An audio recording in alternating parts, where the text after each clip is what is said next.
17장에서 여호사밧은 하나님 보시기에 선한 왕이었다라는 모습을 집중하고 있습니다. 그랬던 여호사밧이 18장에서는 북왕국 아합 왕과 연결되어서 아주 어리석은 모습을 보이고 있죠. 이 두 장을 통해서 여호사밧의 모습을 통해서 우리에게 준 메시지를 한번 들어보도록 하겠습니다. 17장에서 가장 눈에 들어오는 내용은 7절 9절인데요.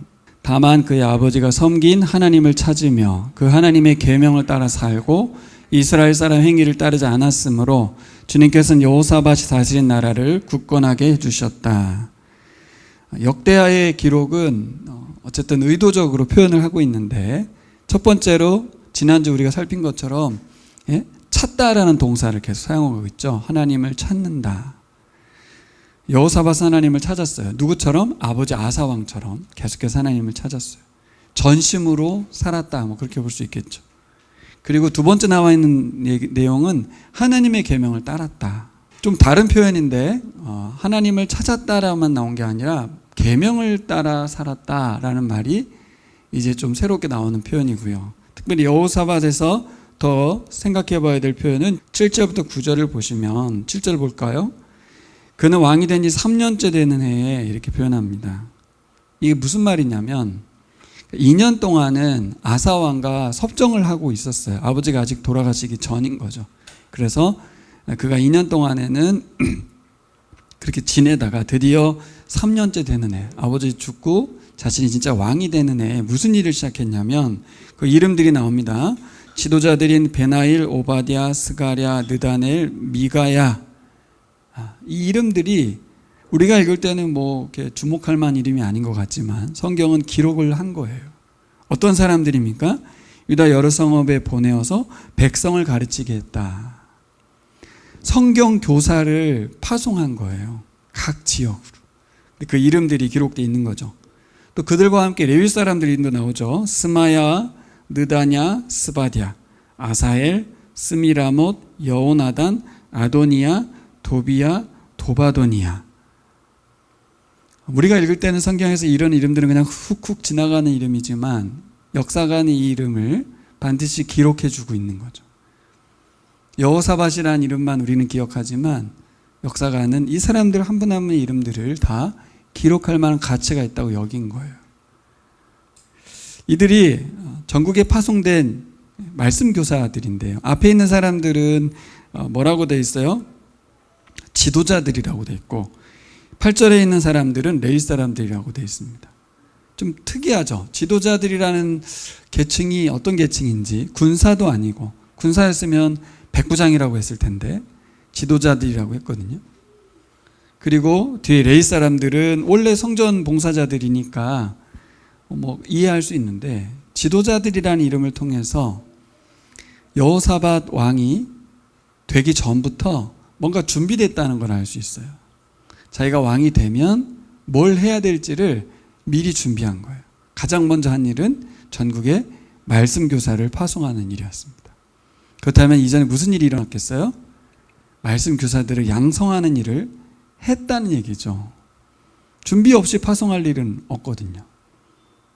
그만큼 여호사밧이 얼마나 진심으로 하나님을 섬기고 또 하나님께 어떻게 하면 이 나라를 하나님 나라로 드릴 수 있는지에 대한 고민이 있었다는 것을 알 수 있습니다. 이 표현들을 통해서 오늘 다윗의 길을 따랐다, 이런 표현을 하죠. 북왕국 여로보암의 길을 가지 않고 다윗의 길을 걸었다. 무엇으로 표현되고 있어요? 말씀 교육에 열을 올린, 전 국민을 상대로. 자, 그러면 고민이 되는 거죠. 질문이 돼요. 여호사밧은 왜 전국 각지에 말씀 교사들을 파송해서 말씀을 가르치게 했을까? 6절을 보면 6절에 뭐라고 나옵니까? 그는 오직 주님께서 지시하신 대로 살기로 다짐하고 유다에서 산당과 아세라 목상을 없애버렸다. 하나님만 섬기기로 했기 때문에 우상을 타파했다, 이런 얘기인데요. 그 이후에 바로 나오는 이야기가 말씀 교사 이야기인 걸로 보면 여호사밧은 뭘 판단했냐면 우상을 타파하는 것만으로는 이 백성이 하나님 섬기는데 한계가 있다는 것을 생각했던 것 같습니다. 그래서 2년 동안 준비한 거예요. 왕이 된 이후에 본인이 실제 왕이 된 건 3년 차지만 그 2년 동안에 내가 뭘 해야 될까? 우상을 타파함과 동시에 근본적으로 하나님이 어떤 분이신지 백성들이 알아야 된다. 그러려면 뭐가 필요해요? 하나님을 알도록 하기 위해서 가장 좋은 방법은 율법을 가르치는 거죠. 말씀을 가르치는 일이었어요. 그동안 이스라엘 나라에서 말씀 교육은 가정에 맡겨졌습니다. 각각 가정에서 알아서 하는 거예요. 근데 이게 전국적인, 거국적인 행사로 국가 차원에서 추진했다는 이야기를 기록하고 있는 것입니다.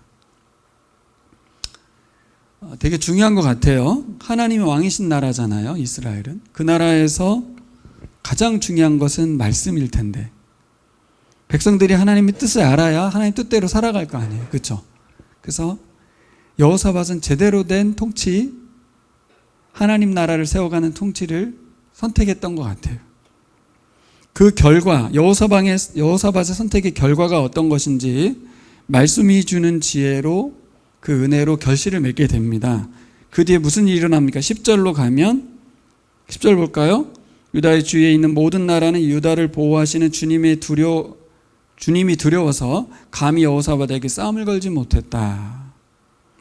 또 12절로 가면 여호사밧은 세력이 점점 커졌다. 그는 유다 안에 요새들을 세우고 양곡 저장 성읍들을 세웠다. 이렇게 그는 유다 여러 성읍에 많은 일을 하여 놓았고 예루살렘에는 전투병력과 용사들을 배치하였다. 점점 더 강성해지니까 사방 주변 국가들이 예물을 드리러 찾아왔어요. 조공을 바치고 평화를 제안합니다. 이거 어디서 많이 봤던 표현인데 어디서 봤냐면 솔로몬 시대 때 일어난 일이었어요. 전쟁을 치른 게 아닌데 나라가 강성해지니까 이웃 나라들이 조공을 바치고 선물 들고 찾아와서 평화를 제안하는 일이 있었던 거죠. 이 패턴, 하나님 뜻대로 살고 하나님 나라를 위해 살아갈 때 어떤 일이 벌어집니까? 주변에 있는 사람들이 화친을 청해오고 또 선물을 가져오고 조공을 바치는 일이 생겼다는 겁니다. 이것이 백성들에게도 어떻게 읽혀졌을까 여러분 생각해 보세요. 이거 왕의 일, 솔로몬 왕의 일만이 아니라 백성들이 이제 말씀을 배웠을 거 아닙니까? 그렇죠? 그럼 백성들에게는 어떤 효과가 일어났을까요? 이 원리대로 하면 이웃들과의 관계가 평화로워지는 거예요.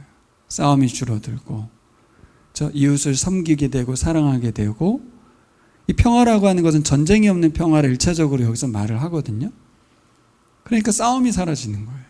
하나님을 섬겼을 때, 하나님 말씀대로 살았을 때 이웃들과의 관계에서도 화평이 찾아왔을 것을 백성들이 경험했을 것입니다. 여러분, 이 원리가 우리가 보기에는 좋다 이렇게 느껴지잖아요. 그렇죠?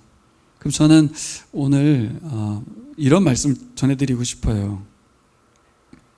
이 성경에 나와 있는 이 원리가 오늘날 내 인생, 내 삶, 그리고 이 대한민국 사회 속에서도 그대로 적용될 수 있을까라는 질문이 생깁니다. 그냥 질문하기 전에 당연히 그렇겠지 이렇게 생각하지 마시고, 정말 그때 당시에 그 사람들만이 아니라 나의 인생과 내가 살아가고 있는 이 사회 속에서도 일어날 것인가? 이 질문을 왜 하냐면 이것은 이스라엘 나라에만 일어난 일이 아닐까? 하나님은 그 이스라엘 백성들에게 복 주시고 화평을 주시는 게 아닐까? 내 삶 가운데도, 우리 인생 가운데도, 우리 사회 속에서도 일어날 수 있는 것일까 하는 것입니다. 또 다른 질문이라면 2025년을 살아가는 우리들이 또 대한민국에 살아가고 있는 때와 장소잖아요. 오늘 우리가 말씀을 공부하고 또 말씀을 가르치는 것이 어떤 의미가 있는가 하는 거예요. 그 말씀을 알고 순종하고 살아가면 성경에 나와 있는 것처럼 이웃과도 화평이 일어나고, 그렇죠? 많은 사람들이 찾아와서 화친을 하고 선물을 가져오고 이런 일이 일어나냐는 거예요. 여러분 어떻습니까? 저는 이 말씀에 대해서 회의적인 생각을 10대 때, 20대 때 많이 가지고 있었습니다. 성경 읽고 공부하고 뭐 큐티 하는 거, 이게 내가 살아가는 삶하고는 그게 상관이 없다고 저는 생각을 했어요. 그러면 교회 생활 엄청 열심히 했는데 그럼 성경 읽고 큐티하고 뭐 공부하고 한 건 뭘까? 교회에서 하는 프로그램이니까 그냥 동참했던 것 같아요. 그냥 하는 말이 아니고 실제 진실입니다. 그랬던 제가 어떻게 오늘 이 시점에서는 생각이 바뀌었을까? 역대하에 나와 있는 이 원리들을 오늘날에도 저는 살아낼 수 있고 또 유효하다고 믿고 있는데, 곰곰이 한번 이번 추석 기간에 생각해 봤습니다. 어떻게 하다 내가 달라졌는가? 첫 번째는 말씀의 내용을 제대로 알게 됐기 때문에 달라졌습니다. 전에는 말씀에 대한 내용 파악이 잘 안 됐던 것 같아요.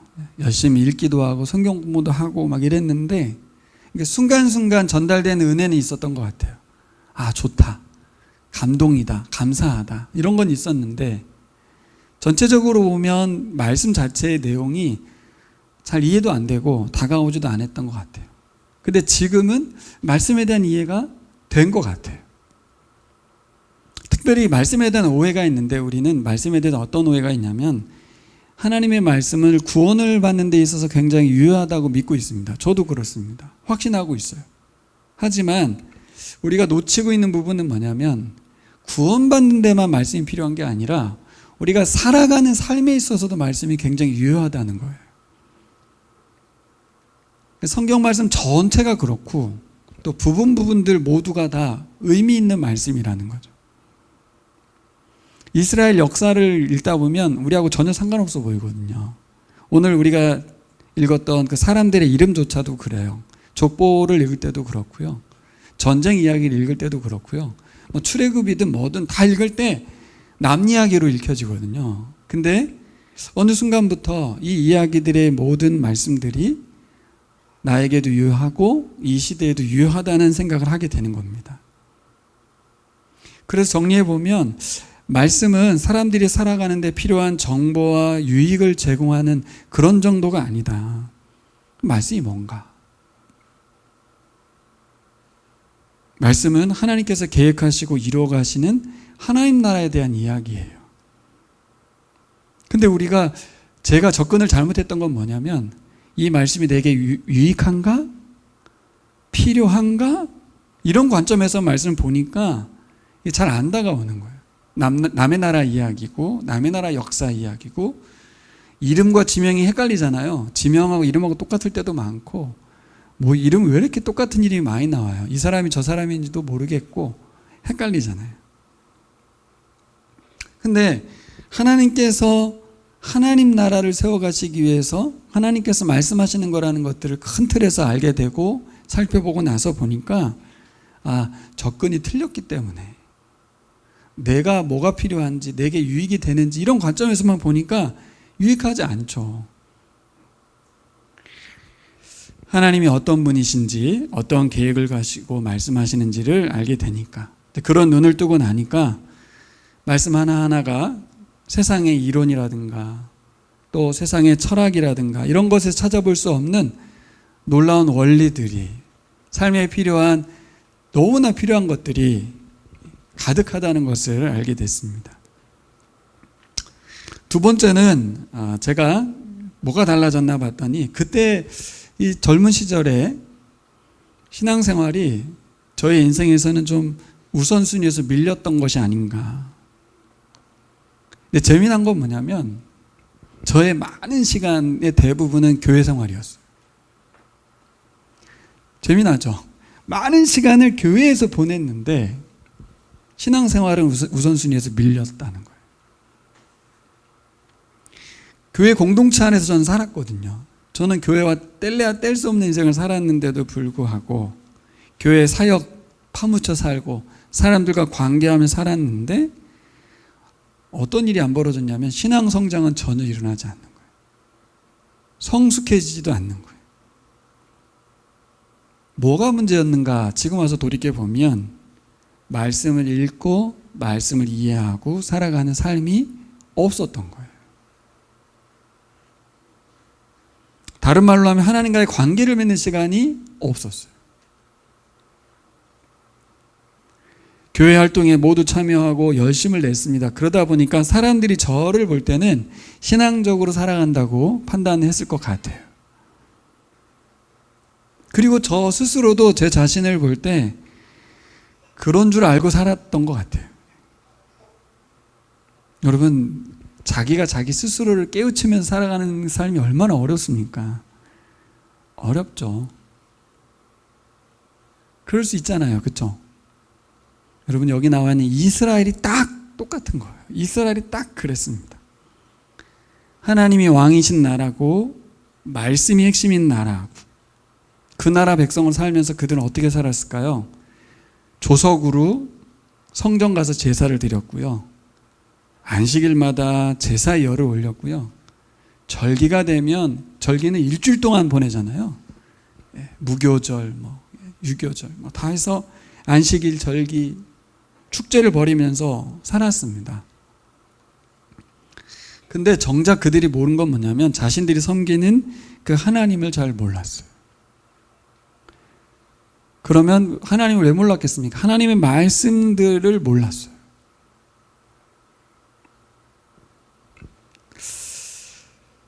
저는 우리들의 신앙생활도 점검이 필요하다고 생각합니다. 이 역대하 말씀이 남의 이야기가 되지 않고 우리 이야기가 될 수 있는가?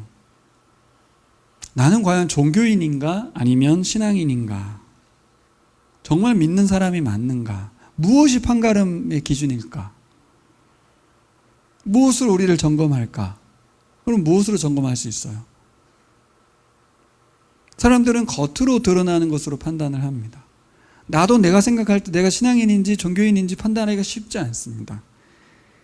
뭘까요? 무엇이 우리를 판단할 수 있을까요? 그것은 바로 오늘 본문에 나와 있는 것처럼 말씀에 대한 나의 태도와 자세가 기준점이 될 수 있습니다. 말씀을 읽고 이해하기 위해서 배우고 익혀서 내 생각이 말씀의 가치관으로 바뀌어 있는지를 자꾸 확인해야 돼요.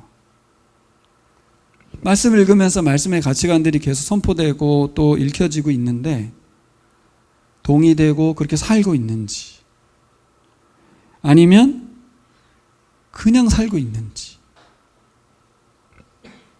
이것이 바로 여호사밧 왕이 백성들의 삶의 현장으로 말씀 교사들을 파송했던 이유입니다.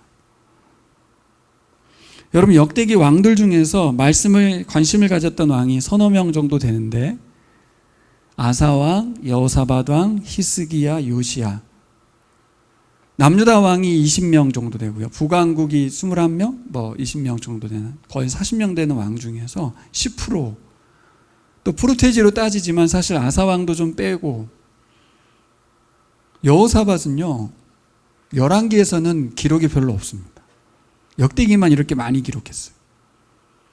여호사밧의 기록이 10절밖에 안 돼요. 11기상. 근데 역대하에서는 108절이나 기록됐다고 해요. 특별히 오늘 17장에 나와 있는 내용은 11기에 기록되어 있지 않아요. 그러니까 관점에 따라 보면 여호사밧도 말씀의 사람인가 싶은 왕인 거예요, 사실은. 다른 기록은 있습니다. 전쟁한 이야기 이런 건 있지만 그가 개인적으로 어떤 왕이었는지를 소개하는 데 있어서 아주 축소시킨 것이 열왕기예요. 우리가 아는 요시야는 말씀의 사람인 걸 우리가 잘 알고 있죠.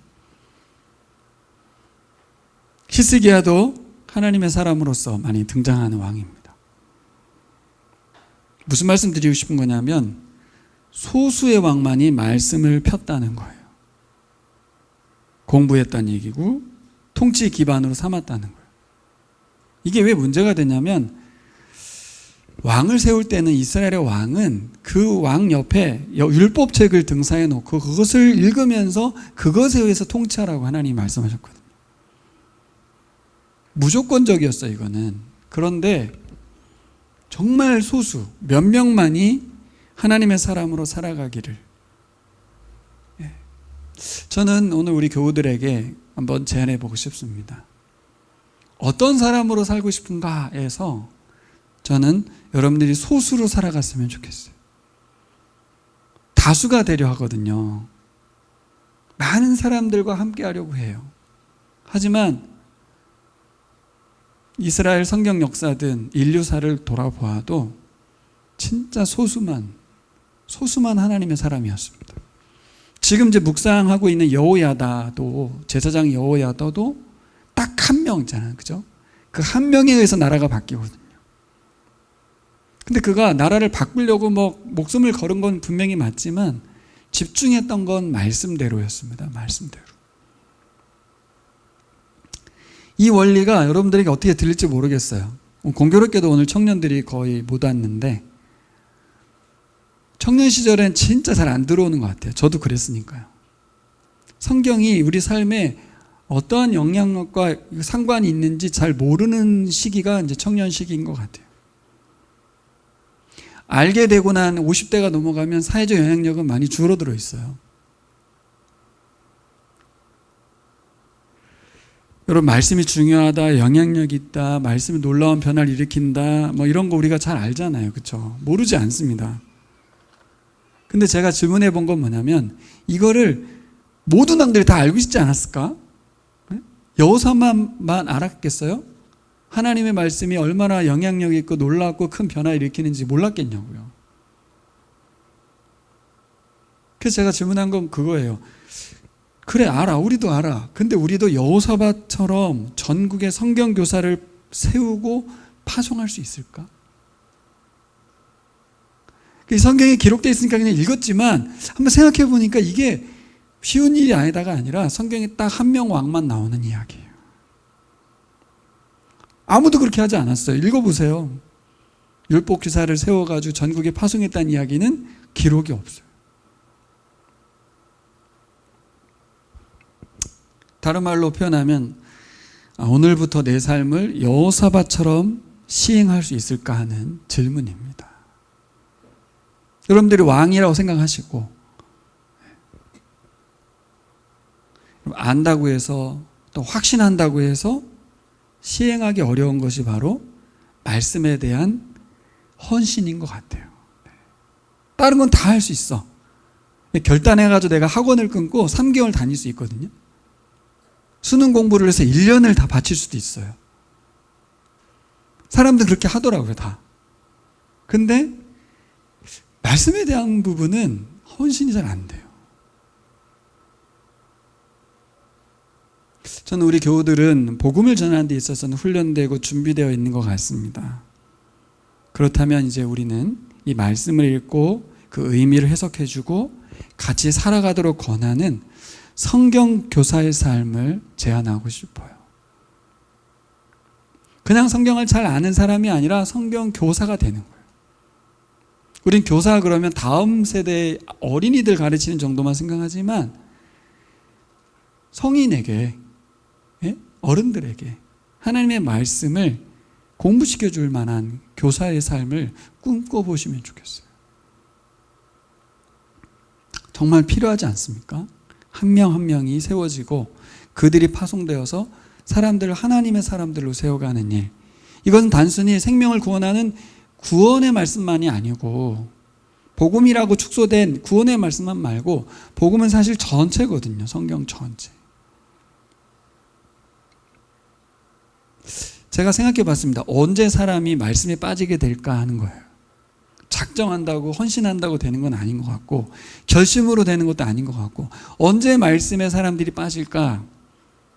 저의 경우로 보니까 아까 말씀드린 것처럼 말씀의 맛을 볼 때 빠지는 것 같습니다. 말씀이 이거구나. 말씀이 맛으로 느껴질 때 이 말씀이 정말 우리 인생의 삶에 그리고 온 세계에 가장 중요하고 소중하구나라는 맛을 볼 때 결국 여러분들이 노력해야 되는 건 언제까지냐면 그 말씀의 맛을 볼 때까지 노력하셔야 될 것 같아요. 그렇죠? 맛을 볼 때까지 말씀 배우고 익히고 살아내 보시기를 추천해 드립니다. 그래서 여러분 우리가 신앙생활에 있어서 말씀에 대한 공부나 또 말씀에 대한 관심사를 두는 것은 잠깐이 아니어야 돼요. 10년, 20년 말씀을 공부하고 묵상하고 나누고 적용하는 삶을 살아야 될 줄 믿습니다. 근데 제가 생각해 보니까 우리 수환 형제가 지금부터 10년 따져보니까 30대 중반, 20년 따지면 40대 중반. 네, 굉장히 긴 세월이지만 그래도 젊어요. 우리 세호 집사 40대 중반이잖아요. 이 나이 될 때까지 20년간 말씀을 공부하면 어떨까? 네. 요즘 로마서를 공부하고 계시더라고요. 우리 수환 집사님이 어제 글 올린 걸 보니까. 네. 그래요. 말씀을 아는 것, 그리고 그것을 아는 걸 넘어서 말씀의 그 진수를 발견하는 것. 그때 사람은 이 말씀이 내 인생에 있어서 가장 헌신의 대상이구나라는 걸 알게 될 것 같습니다. 그래서 우리 교우들에게 손쉽고 좋은 방법을 몇 가지 제안해 보려고 합니다. 저는 다른 제안은 말고 10년, 20년간 우리가 어떻게 말씀을 읽어갈까 할 때 통독의 방법은 가장 쉬운 방법이지만 가장 지루해서 쉽게 포기하는 방법이라면 여러분들이 꼭 했으면 하는 방법인데, 첫 번째는 이 매일 성경 본문을 접할 때마다 본문을 많이 읽는 겁니다. 많이 읽는 거예요. 그래서 역대하를 이번에 읽게 되잖아요. 그럼 일주일치를 열심히 읽는 거예요.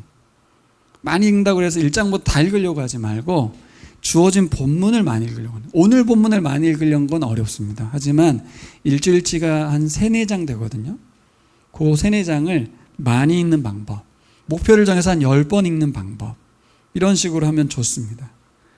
그리고 읽는 것만이 아니라 이번 기회에 개관을 공부하는 거예요. 역대하 개관을 공부하는 거예요. 예, 유튜브에 검색하면 개관이 짧게 나온 것도 있고 길게 나온 것들도 있거든요.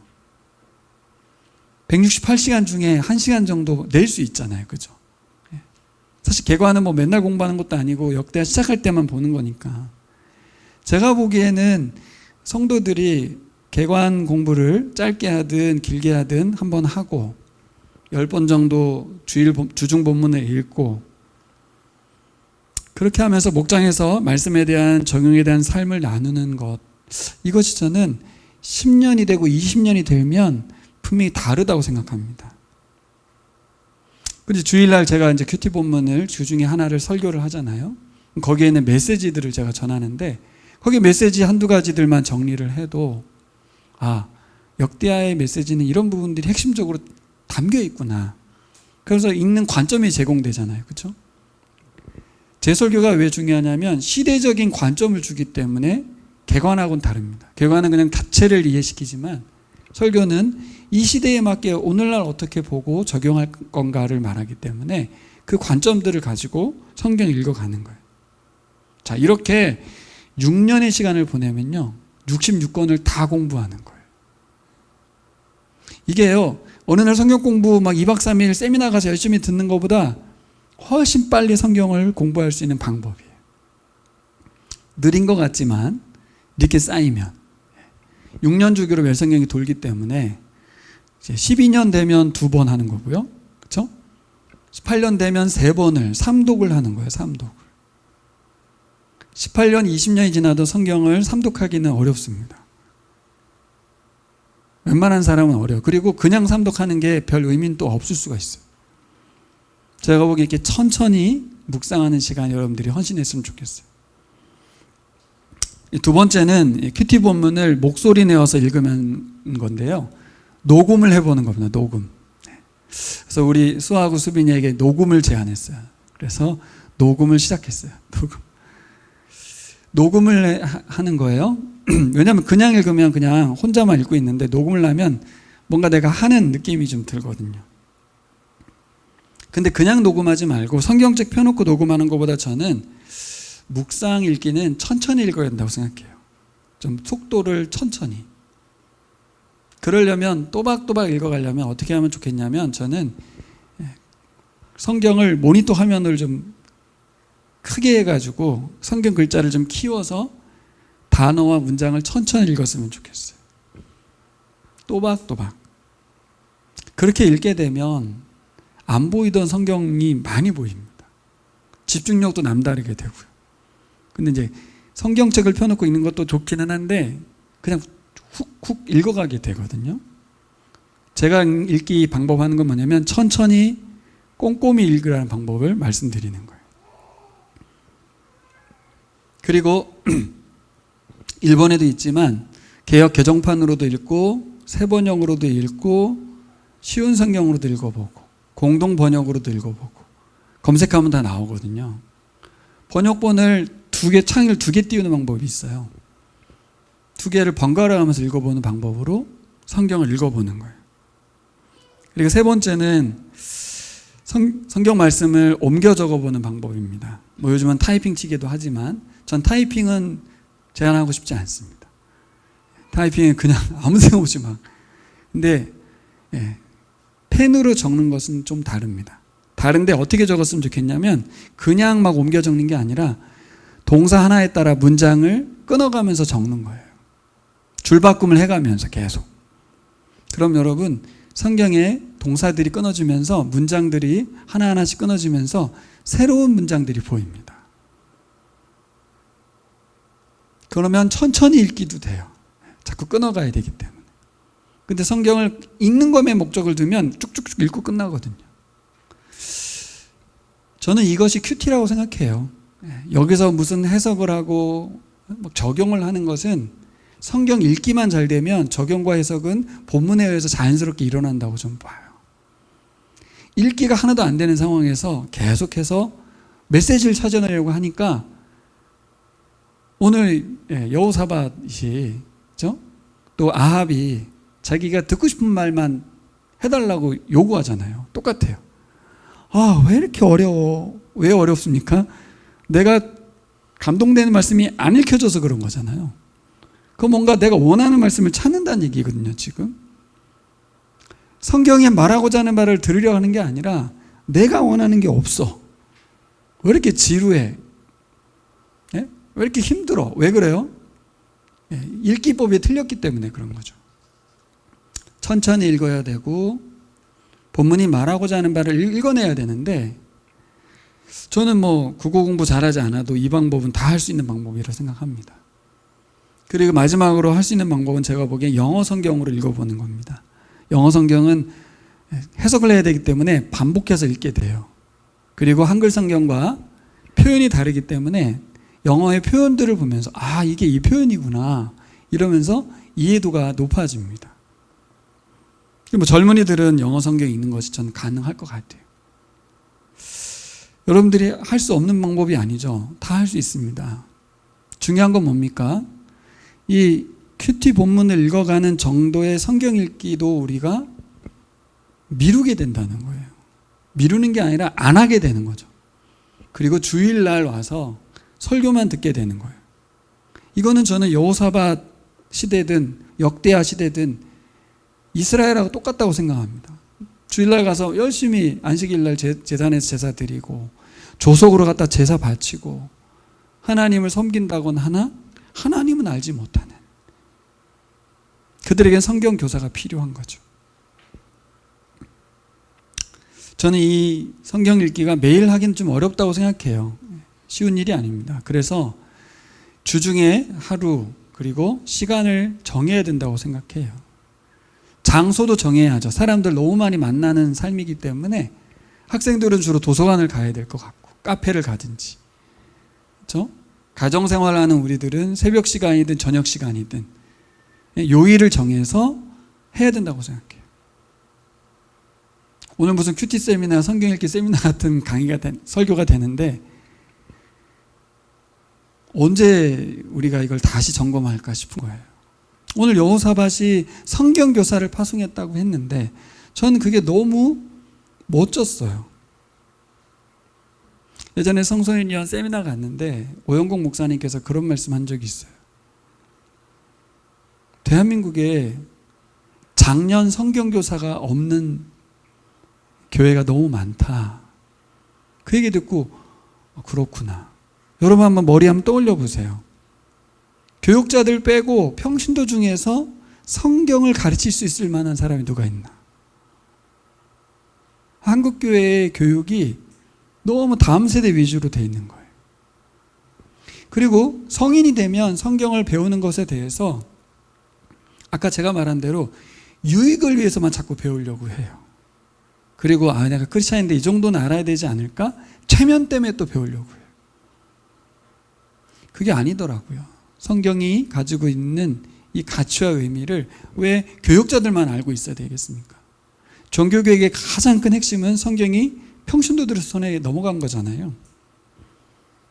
저는 이제 가정교육으로만 넘어간 우리 성경교육이 교회에서 성경교사들이 양성되고 그들이 끊임없이 구원받는 데 필요한 말씀만이 아니라 우리의 모든 삶의 영역에서 하나님 나라를 살아갈 수 있도록 그들의 가치관을 바꾸고 그들의 삶의 방법을 바꾸고 삶의 방식을 바꾸게 하는 그런 말씀이 가르쳐지고 전달돼야 될 줄 믿습니다.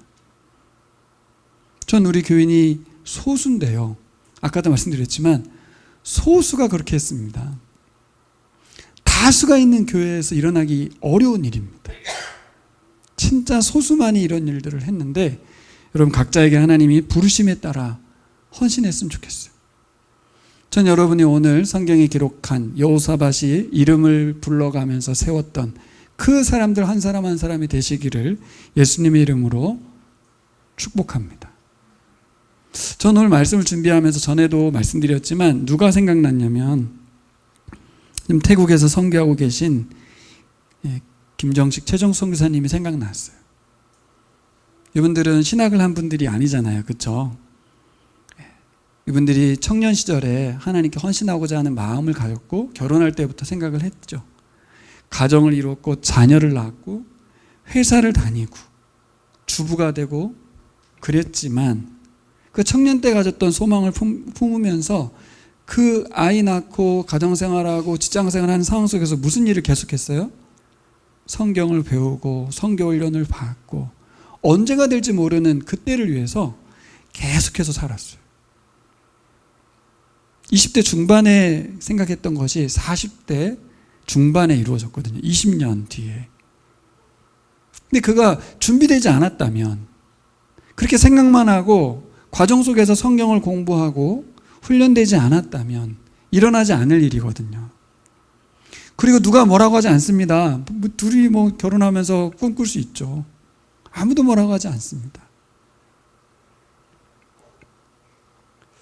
저는 이 두 분이 하나님의 때 선교지에서 자신들의 재능과 은사를 통해서 섬기고 그것만 하는 게 아니라 그동안 자신들이 살아온 세월 속에서의 말씀을 이해하고 알고 공부했던 것들 그런 것들을 통해서 현장에서 하나님의 말씀을 전하고 살아가는 삶을 살고 있는 줄 믿습니다. 가끔 제 설교를 선교지에서 들으신다고 해요. 전에도 제가 이 얘기를 들었는데 너무 부끄러웠다고 말씀하시던데 저는 좋은 모델이라고 생각해요. 너무 중요하다. 우리가 꿈꾸고 있는 어떤 사람이 되고자 하는 그 꿈이 도대체 무엇인가 하는 것이죠. 하나님의 때가 될 때 내가 그 역사의 어느 날 성경 교사로서 성경을 가르치고 있는 단순히 복음만 전하고 있는 그 정도에 넘어서 그의 모든 삶의 영역을 하나님의 말씀으로 제시하고 이끌 수 있는 전 그게 예수님을 따르는 삶이라고 믿습니다. 제가 우리 교인들 앞이라 다른 분 예를 들어서 그렇고 전 우리 교우들의 삶도 주님이 충분히 기뻐하시라고 믿습니다. 이번 명절 기간에도 이주민들 섬기고 또 평소에도 이렇게 복음을 전할 수 있으면 최선을 다하고 또 사랑의 섬김하는 우리 교우들에게 좀 감사도 하고 자랑스럽거든요. 그러면서 또 하나 여러분들이 꿈꿨으면 하는 것이 바로 오늘 말씀대로 여호사밧이 파송한다고 하면 예 알겠습니다. 제가 가겠습니다 하면서 하나님께서 파송하는 그 현장으로 가서 말씀을 전하는 그런 여러분들 됐으면 좋겠습니다.